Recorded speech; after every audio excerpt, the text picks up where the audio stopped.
Science.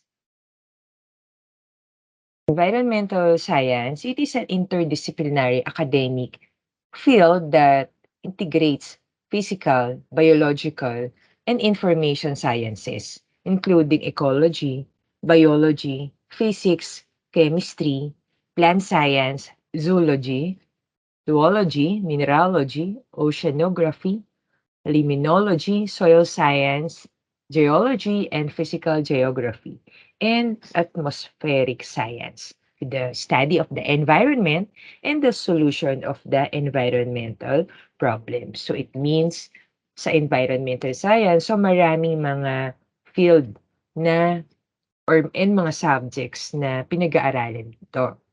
It also studies about incorporate more of the social sciences for understanding human relationships. So hindi lang siya about sciences, so it's also concerned about the human relationships, perceptions, and policies towards the environment. Kaya nga siya towards environmental science, it's concerned with to science and also to our environment. Environmental engineering focuses on design and technology for improving environmental quality in every aspect. Here in civil engineering orientation, meron ding technology, okay? So hindi lang siya sa science or the environment, and also with the application of design and technology. Environmental scientists study as subjects like the understanding of earth processes, evaluating alternative energy systems, pollution control, and mitigation. So of course, the environment, concerned tayo dito as civil engineer sa ating mga pollution, di ba? Pollution control, and also here in the environment, we will discuss also, we will tackle also about the energy. Environmental issues almost always include the interaction of physical, chemical, and biological processes. Environmental scientists brings bring a system approach to the analysis of environmental problems. So, we since na meron siyang application of engineering, science, and environmental, of course, we can also encounter problems on these aspects. Key elements of an effective environmental scientist include the ability to relate space and time, relationships, as well as quantitative analysis. Katulad ng nabanggit ko kanina, pollution is one of the main problem in our environment. Next is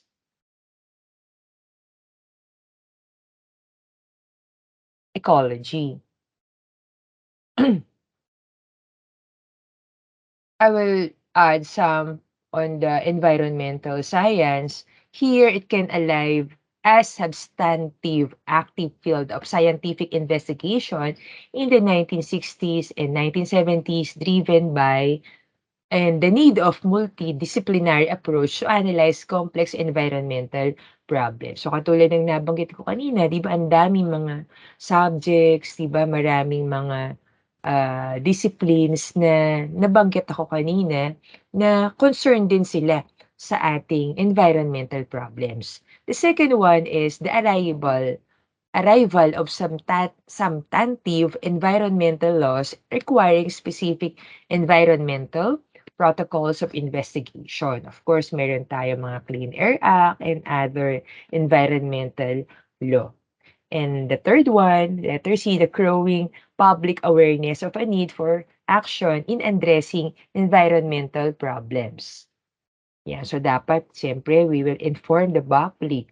So para maging aware sila sa ating environment para mapangalagaan ito, and then ano ba yung mga ma-encounter na problems natin sa ating environment. Events that spurred this development included the publication of Rachel's Carson landmark environmental book, Silent Spring, with along with major environmental issues becoming very public, such as the 1969 Santa Barbara oil spill and the Cuyahoga River of Cleveland, Ohio, catching fire also in 1969 and helped increase the visibility of environmental issues and create this new field of study. Yan. So, yung mga spill ng mga langis sa ating environment, sa ating mga katubigan, di ba? Yung mga fire sa ating forest, yung mga forest fire, and other environmental issues. Next is ecology. Ano ba tong ecology na to? Defined by the Ecological Society, America. Ecology is the study of relationship in between living organism including humans and their physical environment. It seeks to understand the vital connections between plants and animals in the world around them.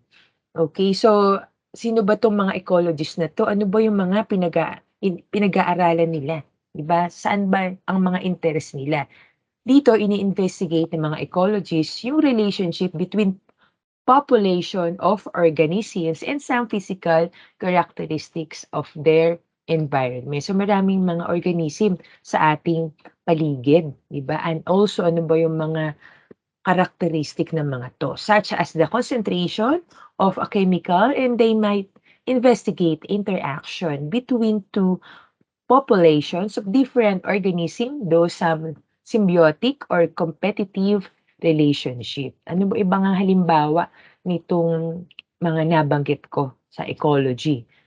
Meron din katulad ng environmental science, meron din itong mga interdisciplinary analysis of an ecological system that is being impacted by one or more stressors.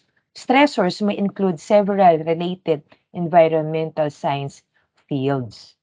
In an estuarine setting where a proposed industrial development could impact certain species by water and air pollution, biologists would describe the flora and fauna, chemists would analyze the transport of water pollutants to the marsh.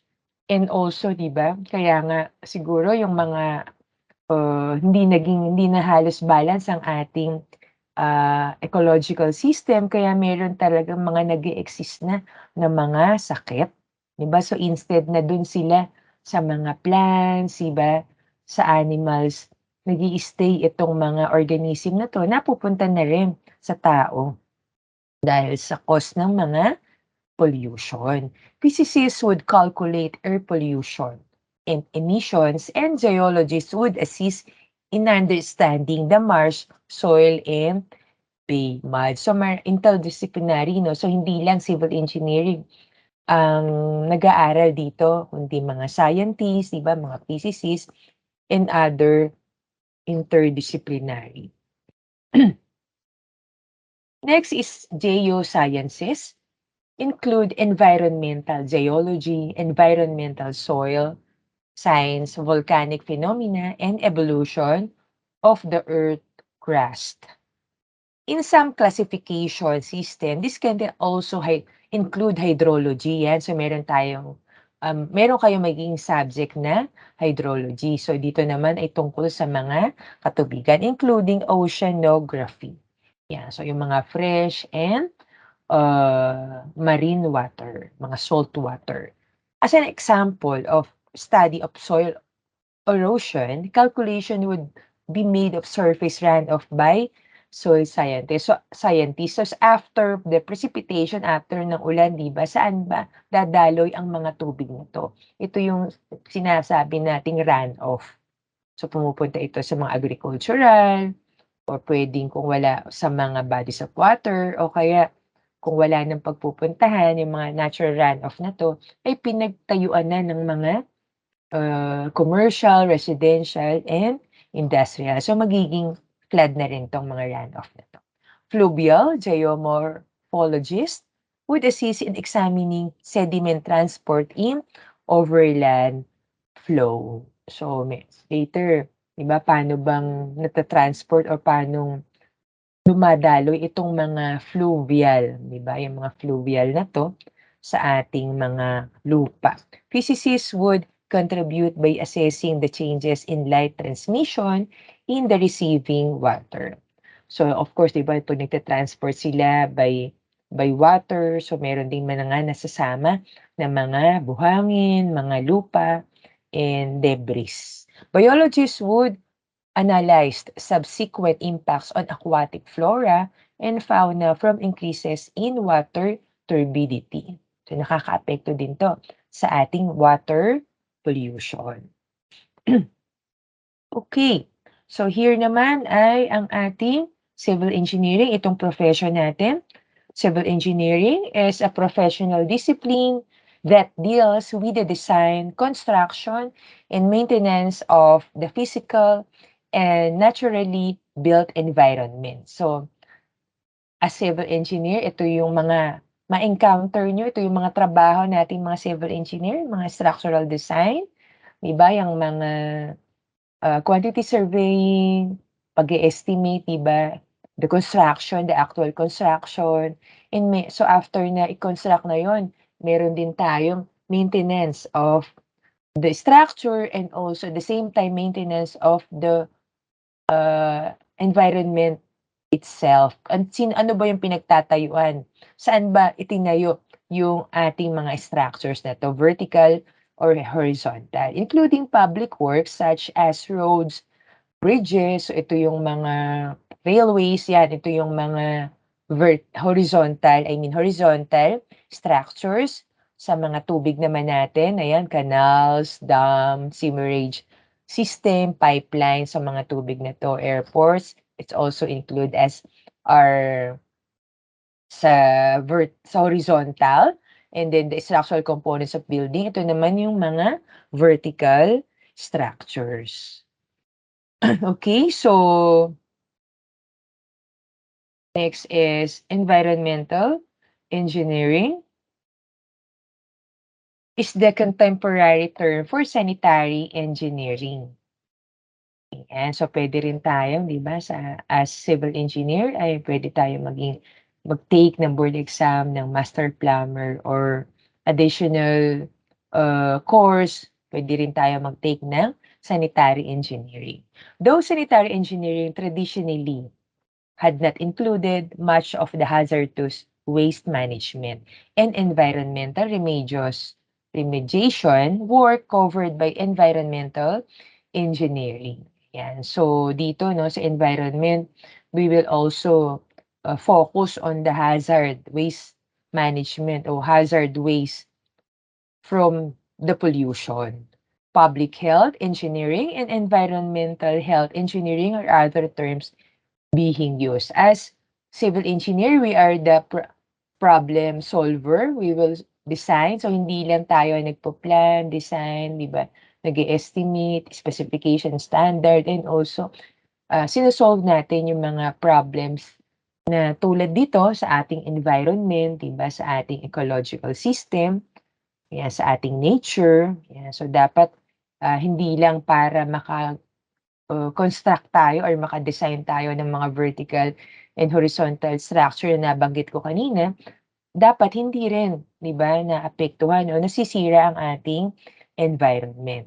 Environmental engineering deals with the treatment of chemical, biological, or thermal waste purification of water and air and remediation of contaminated sites after waste disposal or accidental contamination. So meron tayong particular na subject na environmental engineering dito sa ating kurso sa civil engineering. So mga uh, concern dito sa environmental engineering yan tungkol sa pagpapalinis, di ba? Pag-purification. Hindi basta natin sa mga pabrika, no? So, or sa ating mga residential, commercial, industrial natin nilalabas ang mga ginamit na air and water. So, dapat merong mga process na hindi dapat dadaanan siya para hindi na siya harmful sa ating environment. Ano ba yung mga chemical, biological, chemical, di ba, or physical content of this matter. And So dito 'no, so dapat hindi siya cause ng contamination, 'di ba, of our environment, 'di ba, na kino-consume nating mga tao. So kung polluted ang ating lugar, daming basura sa hangin, sa lupa, sa tubig, sino ba ang mainly na naapektuhan? 'Di ba tayong mga tao, hindi lang ang mga hayop, hindi lang ang ating kapaligiran. Among the topics covered by environmental engineering are the pollutant transport, ayan, so napakadaming sasakyan sa ating bansa kahit na mahal ang gas and gasoline and diesel, still ang dami pa ring mga sasakyan. So, yung binubugang usok na galing sa ating mga vehicles, 'di ba, ay ng air pollution. Kaya nga in time talaga na merong mga e-bike, 'di ba, mga, e-car, 'yan. So, gumagamit sila ng kuryente, pero mahal din ang kuryente dito sa Pilipinas. Water purification, 'yan ang mga, topic natin, 'di ba, or, specialized areas natin sa civil engineering. Wastewater treatment, air pollution, solid waste treatment, recycling, 'yan, and hazardous waste management. Sabihin na nating mahal ang recycled, ang pagre-recycle. So kahit na medyo mahal siya, kung makakatulong naman tayo sa environment natin at mas marami ang magbe-benefit lalo na tayong mga tao para walang maging hazard hindi lang sa ating mga tao, sa mga hayop at sa mga halaman at kapaligiran, sa ating mga bodies of water, sa land, sa air, 'yan. Napakalawak ng ating kurso, 'di ba? Land, air, and water. Environmental engineers administer pollution reduction. Ito yung mga sinusolusyunan nilang problema, 'di ba? Administer pollution reduction. Green engineering, 'di ba? Ngayon ang dalas ang ano talaga ramdam na natin ang global warming, 'di ba? Konti na lang ang mga puno, halaman sa kapaligiran natin kaya sobrang init na rin, 'di ba? Dapat yung mga design natin ay mga merong application of green technology. Meron tayong mga tutunay na halaman, 'di ba? Yung mga totoong halaman sa paligid.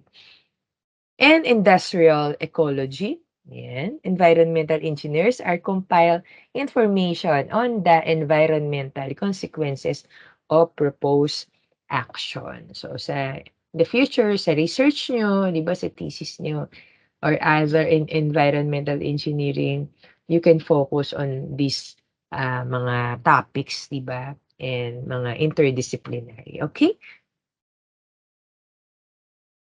Next is the geotechnical engineering. Ayan, so meron kayong particular na subject dito sa civil engineering. Studies rock and soil supporting civil engineering system. Ayan, so kung nabanggit ko kanina, yung mga vertical and horizontal structure, diba, yung mga katubigan, yung mga yang canals, dams, and the likes. Knowledge from the field of soil science, material science, mechanics, and hydraulics is applied to safely and economically design foundation, retaining walls, and other structures. So, nabanggit ko dito yung physical parts ng structures, di ba? Foundation, retaining walls, and other parts of the structure. So, saan ba siya nakatayo, di ba? Doon sa lupa, bato, o kung may tubig man nun sa ilalim. Environmental efforts to protect groundwater. So nabanggit ko nga kanina na posible na merong tubig dun sa pinagtatayuan sa pagtatayuan ng structures.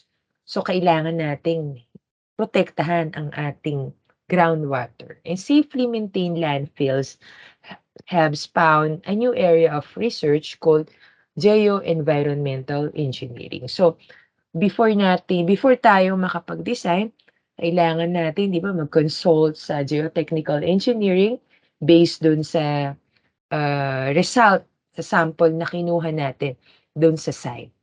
The identification of soil properties presents challenges to geotechnical engineers, lalo na yung mga multi-story o yung mga tunnels, dam, yung mga major projects ay kailangan ng resulta, 'di ba?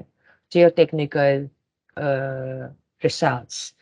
Boundary conditions are often well defined in other branches of civil engineering, but unlike steel or concrete, ang steel ito yung bakal na ginagamit sa structures, tapos ang concrete ay composition of cement, sand and water, or kung may additives to, the material properties and behavior of soil are difficult to predict due to its variability and limitation on the investigation. So series of investigation ang kailangan para ma-determine talaga ang accurate properties o underground.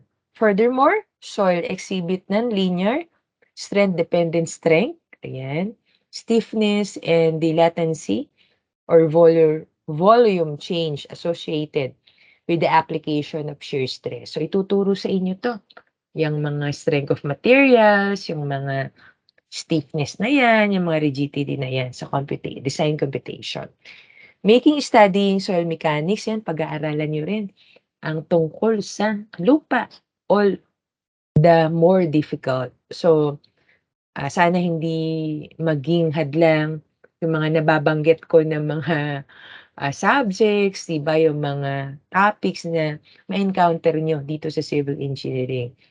But more on ma-encourage kayo, 'di ba, na magpatuloy dahil marami talaga tayong pagpupuntahang trabaho bilang mga civil engineer. Geotechnical engineers frequently work with professional geologists and soil scientists. So dito 'no, after your civil engineering, puwede kayong mag-aral ng, Master of Science major in Geotechnical Engineering, 'di ba? So dito, interdisciplinary rin sa mga geology, 'di ba, engineering geology, pero meron ding magiging subject kayo dito sa civil engineering course niyo na geology for civil engineers and also itong mga soil mechanics na 'to, na pinag-aaralan mainly ng ating mga soil scientists. Okay, thank you very much for watching this video. I hope you learn and bye-bye and God bless everyone.